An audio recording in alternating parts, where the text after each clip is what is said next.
有家长为着要鼓励囡仔讲台语，带囡仔四界去体验，亲像是挂吊啊等等，而且佫在这过程呢拍做影片，教囡仔家己配音来练口碑。那台语有进步，影片也甚至变做是学校的教材。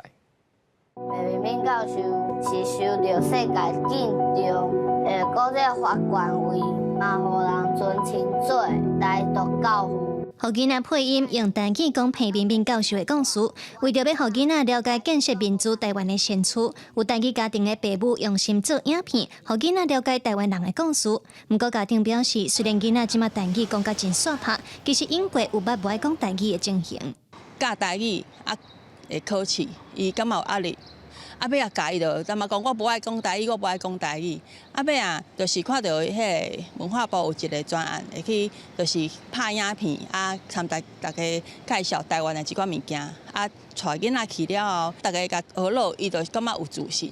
老师有教我的影片做台语教材。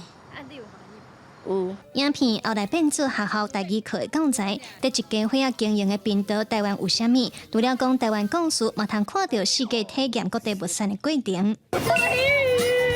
你爱食鱼无？我爱食鱼啊！除了看歌、挂吊啊等等，父母嘛找专家来讲地名故事、歌谣甲主食。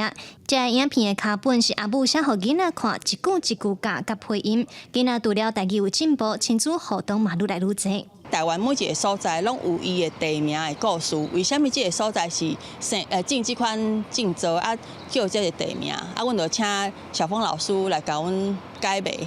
为了你，伊是通读啊。我嘛感觉做意外，就是囡仔的学习的能力真强。家长用体验甲鼓励，互囡仔亲身参与在制作影片的过程当中，囡仔嘛愈来愈愿意开嘴讲台语。